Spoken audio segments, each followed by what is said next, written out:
जय माता दी मित्रों, जिस प्रश्न का उत्तर के लिए आप हमारे चैनल पे आए हैं उस प्रश्न का उत्तर आज के अध्ययन के दौरान इस प्राचीन पुस्तक में मुझे लिखित मिली है।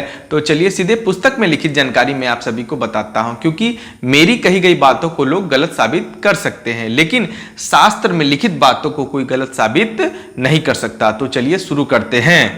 तो सुनिए, इसमें लिखित है, प्रारंभिक अवस्था में व्यक्ति सही अर्थ में नाम स्मरण नहीं कर पाता। ऐसा नाम स्मरण ना होने से उसे भी दुख होता है। इस वास्तविकता को ध्यान में रखकर ही सभी संप्रदायों में नाम स्मरण के लिए जपमाला के उपयोग की परंपरा दिखाई देती है। संसार के सभी धर्मों के महापुरुष के चित्र में उनके हाथ में माला दिखाई देती है।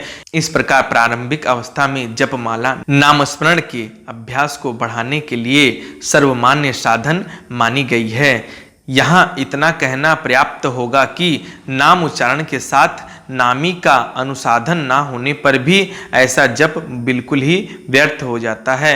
ऐसे समझने का कोई कारण नहीं है। संत तुकाराम ने कहा, मन में भले ही नाम स्मरण ना हो तो कोई हर्ज नहीं, कम से कम मुख से तो नाम उच्चारण होता रहे, यह भी कोई कम संतोष की बात नहीं, परंतु यह नाम स्मरण की कनिष्ठ अवस्था है। इस बात को ध्यान में रखना आवश्यक है। प्रारंभ में ही कहा गया है कि परमात्मा प्राप्ति का नाम स्मरण अन्य साधनाओं की तुलना में अत्यंत सरल और सर्वोत्तम उपाय है। जी हाँ, ये बात बिल्कुल सत्य है। जितने भी गुरुजन की मूर्ति होती है, आपने कई मंदिरों में देखा होगा, चाहे वो गोरखनाथ का हो चाहे किसी भी सिद्ध पीठ में हो, कि जो भी मूर्तियाँ बनी होती है उस साधु संत महात्मा के हाथ में माला जप वाली अवश्य होती है, क्योंकि उन्हें जब भी परमात्मा के दर्शन हुए हैं, चाहे जो भी सिद्धियाँ मिली है, उनका विशेष महत्व मंत्र जप से है। तो आपने देखा कि इसमें कितनी जरूरी बातें लिखित है कि अगर आपका ध्यान भटक रहा है, मंत्र जप सही से हो नहीं पा रहा, नाम उच्चारण सही से नहीं हो रहा, तो इसमें घबराने की बात बिल्कुल नहीं है। आप भगवान का नाम उच्चारण तो कर रहे हैं, भले ही वो रुक रुक के हो रहा हो, टूट टूट के हो रहा हो, या सही ढंग से उच्चारण नहीं हो पा रहा हो, तो भी इसमें संदेह नहीं है। कहा गया है कि परमात्मा के लिए दिया हुआ समय का एक एक क्षण ऊपर नोट होता है, तो इसमें जरा भी घबराहट की बात नहीं है। शुरुआती अवस्था में ऐसी चीजें होती हैं कि आपका ध्यान भटकेगा,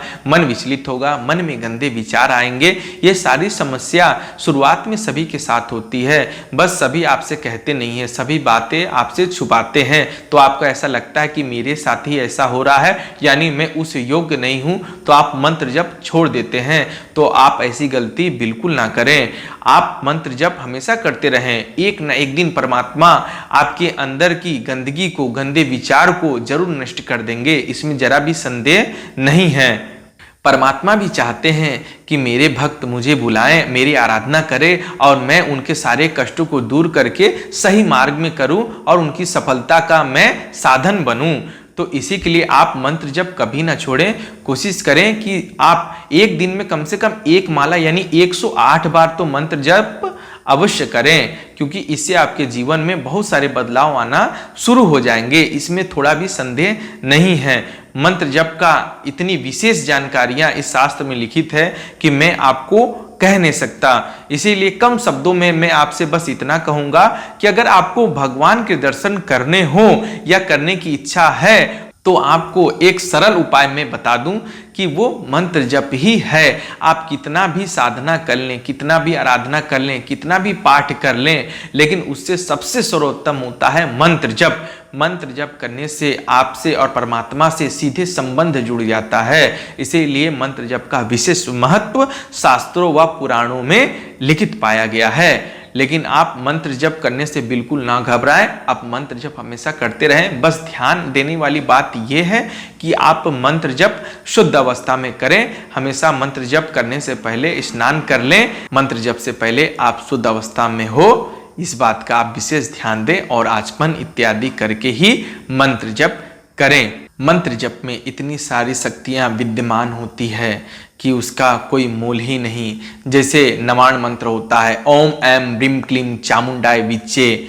चाहे दुर्गा जी का बीज मंत्र होता है ओम दुम दुर्गाय नमः, चाहे महामृत्युंजय मंत्र होता है ओम त्र्यंबके जामहे सुगंधिम पुष्टि वर्धम उर्वारुमुक्षिया मामृता, चाहे गायत्री मंत्र हो ओम भूर्भुवः स्वः तत्सवितुर्वरेण्यं भर्गो देवस्य धीमहि धियो यो नः प्रचोदयात्। चाहे अगर आपको इतना कठिन मंत्र का उच्चारण नहीं भी होता हो तो भी कोई दिक्कत नहीं है, बस नाम मात्र का भी आप मंत्र जप करेंगे तो भी आपको उतनी ही सिद्धियां, उतनी ही सफलता हासिल होगी। जैसे आप राम नाम का जप करें, कृष्ण नाम का जप करें, राधा नाम का जप करें, चाहे शिव नाम का जप करें, चाहे माता रानी के किसी भी नाम का आप जप करें, जब आप लगातार जप करते रहेंगे तो भगवान आपको खुद ही मार्गदर्शन करते रहेंगे कि आगे आपको क्या करना है। बस आपको भगवान के प्रति अटूट श्रद्धा और विश्वास होनी चाहिए। भगवान के प्रति आपको इतनी श्रद्धा होनी चाहिए कि भगवान आपको नरक में भेजते हैं तो आपको स्वर्ग की ओर मुड़कर नहीं देखना है, आपको नरक में ही स्वर्ग जैसी अनुभूति करनी चाहिए, क्योंकि भगवान जो करते हैं भले के लिए करते हैं, क्योंकि भगवान को आपके बारे में आपसे ज़्यादा मालूम है। भगवान को तो आप कब पैदा हो रहे हैं और कब आपकी मृत्यु होगी, उसके बाद आप किस लोक में जाएंगे, ये सारी जानकारियाँ मालूम होती है। तो इसी के लिए भगवान के बीच में आपका स्नेह पूरा होना चाहिए, अटूट विश्वास श्रद्धा होनी चाहिए, बाकी भगवान आपको मार्गदर्शन अवश्य करेंगे। मंत्र जप से बिल्कुल नहीं घबराइएगा, जरूर करिएगा, थोड़ी ही मात्रा में करिए, यानी 108 कम से कम करिए, लेकिन नित्य करिए। कम से कम 108 मंत्र जप अवश्य करें। और अगर मान के चलिए आप कहीं बिजी हो, मंत्र जप करने योग्य नहीं हो, या तो आप घर पे ना हो, माला ना हो, तो मंत्र जप नहीं कर पा रहे हो, तो इसके लिए कोई विशेष दिक्कत नहीं है, उसके लिए आपको परेशान होने की जरूरत नहीं है। भगवान भी जानते हैं, एक एक पल की खबर भगवान रखते हैं आपकी। अगर आप उस योग्य नहीं हैं, उस अवस्था में नहीं हैं, तो आप मंत्र जप नहीं करेंगे तो उसमें कोई भी दोष आपको नहीं लगता है। इस बात की चिंता बिल्कुल नहीं करिएगा कि मैं 1 महीने लगातार करा हूं, 1 हफ्ता नहीं कर पाया हूं, चाहे 1 दिन नहीं कर पाया हूं, अब मेरी सिद्धियां नहीं मिलेगी, अब मुझे परमात्मा के दर्शन नहीं होंगे। तो ऐसी कभी भी मन में बात आप बिल्कुल ना रखिएगा। भगवान अपने भक्त से अटूट प्रेम करते हैं, वे अपने भक्त से इतना प्रेम करते हैं कि माँ जितने अपने बच्चों से प्रेम नहीं करती है, उतना प्रेम भगवान अपने भक्त से करते हैं। इसी के लिए भगवान की आरती आराधना हमेशा करती रहनी चाहिए, इसमें जरा भी संदेह नहीं है। अगर मेरे द्वारा दी गई जानकारी अगर आपको पसंद आई हो तो चैनल को सब्सक्राइब जरूर करिएगा। जय माता दी।